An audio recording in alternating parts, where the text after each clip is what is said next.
എല്ലാവരും ഉറ്റുനോക്കുന്ന മണ്ഡലമാണ് വട്ടിയൂർക്കാവ് മണ്ഡലം. നമ്മളോടൊപ്പം അവിടുത്തെ BJP പ്രതിനിധിയായ ആർ ശ്രീലേഖ കൂടി ചേരുന്നുണ്ട്.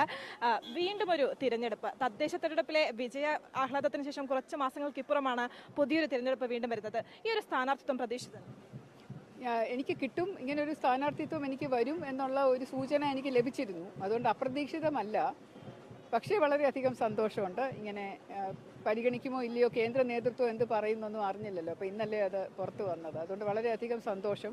എന്നിൽ അർപ്പിച്ച വിശ്വാസം അത് ഞാൻ പൂർണ്ണമായിട്ടും 100% ആത്മാർത്ഥതയോടുകൂടി പൂർത്തീകരിക്കും. എൻ്റെ എല്ലാ വിധത്തിലുള്ള എഫേർട്ടും എടുത്തുകൊണ്ട് ഞാൻ ഈ പ്രചാരണത്തിൽ മത്സരിക്കും. എനിക്ക് ജയിച്ചു വരും എന്നാണ് എൻ്റെ പ്രതീക്ഷ. തദ്ദേശ തെരഞ്ഞെടുപ്പ് നടന്നപ്പോൾ മേയർ പദവിയുമായി കൂട്ടി വായിച്ച പേരാണ് ആ ശ്രീലേഖ എന്നുള്ളത്. അതിനുശേഷം ഒരുപാട് വിവാദങ്ങൾ. ഈ വിവാദങ്ങൾക്കിപ്പുറം ആ ഒരു സമയത്ത് തന്നെ ഈ വട്ടിയൂർക്കാവിൽ മത്സരം വരുമ്പോൾ ആർ ശ്രീലേഖയെ പരിഗണിക്കുമെന്ന ചോദ്യങ്ങളൊക്കെ ഉണ്ടായിരുന്നു. അപ്പോൾ താങ്കൾ വ്യക്തമാക്കിയത് വരുന്ന തെരഞ്ഞെടുപ്പിൽ വീണ്ടും മത്സരിക്കാൻ താൻ വിചാരിക്കുന്നില്ല എന്നുള്ള കാര്യമാണ് വ്യക്തമാക്കിയിരുന്നത്. പക്ഷേ ഇപ്പോൾ സ്ഥാനാർത്ഥിയായിരിക്കുകയാണ്. അത്തരത്തിലൊരു മാറ്റം എന്തുകൊണ്ടാണ്?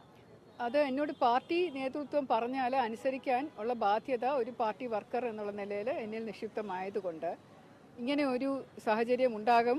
അതുകൊണ്ട് പാർട്ടി പറയുകയാണെങ്കിൽ മത്സരിക്കണം എന്നൊരു സൂചന തന്നിരുന്നു. പിന്നെ ബാക്കി മേയറുടെ കാര്യം ഞാൻ പറഞ്ഞു മടുത്തതാണ്. അത് വീണ്ടും ഓരോ പത്രക്കാരോട് വിശദീകരിക്കാനായിട്ട് വലിയ ബുദ്ധിമുട്ടാണ്. ഒരു തദ്ദേശ തിരഞ്ഞെടുപ്പിൽ മത്സരിക്കുമ്പോൾ അങ്ങനെ ഒരു വാക്ക് എനിക്ക് തോന്നി അങ്ങനെ ഉണ്ടായിരുന്നു. അത് കഴിഞ്ഞ് മേയറെ തിരഞ്ഞെടുക്കുന്ന സമയത്ത് ഞാനും കൂടെ ഉൾപ്പെട്ടിട്ടുള്ള ഒരു കമ്മിറ്റിയാണ് മേയർ VV രാജേഷിനെ തിരഞ്ഞെടുത്തത്. അപ്പോൾ അതിനുശേഷം ഒരു പുറകോട്ട് കുറച്ച് സമയം ഞാൻ നിന്നെങ്കിലും പിന്നീട് പൂർണ്ണമായിട്ട് ഒരു കൗൺസിലർ എന്നുള്ള രീതിയിൽ ഞാൻ കഴിഞ്ഞ 2 മാസമായിട്ട് സേവനം ചെയ്യുന്നുണ്ട്. നിങ്ങൾക്ക് നോക്കിയാൽ അറിയാം എന്തുമാത്രം നല്ല കാര്യങ്ങളാണ് ഞാൻ എൻ്റെ ശാസ്തമംഗലം വാർഡിൽ തന്നെ ചെയ്തിരിക്കുന്നത് എന്നുള്ളത്. എന്തുമാത്രം നല്ല കാര്യങ്ങളാണ് തിരുവനന്തപുരം കോർപ്പറേഷൻ തിരുവനന്തപുരത്തിന് വേണ്ടി ചെയ്തിരിക്കുന്നതെന്ന് മനസ്സിലാക്കാൻ സാധിക്കും. അപ്പോൾ അതിൻ്റെ ഒരു അടുത്ത പടിയായിട്ടാണ് ഈ ഒരു തെരഞ്ഞെടുപ്പ് വന്നിരിക്കുന്നത്. അപ്പോൾ ഇതിൽ പാർട്ടി എന്നോട് നിർദ്ദേശിച്ചു, മത്സരിക്കാൻ പറഞ്ഞു, ഞാനത് അനുസരിക്കുന്നു, അത്രയേ ഉള്ളൂ. കരുത്തരായിട്ടുള്ള എതിരാളികളാണുള്ളത്. കെ മുരളീധരൻ ആണെങ്കിലും VK പ്രശാന്ത് ആണെങ്കിലും എത്രത്തോളമാണ് വിജയപ്രതീക്ഷ? കരുത്തരാണ് എതിരാളികൾ എന്നുള്ള അറിവ് എനിക്കുണ്ട്. അവർ രണ്ടുപേരും വളരെ പ്രഗത്ഭരാണ്, ഒരുപാട് മത്സര രംഗത്ത് മത്സരിച്ച് വിജയിച്ചിട്ടുള്ളവരാണ്.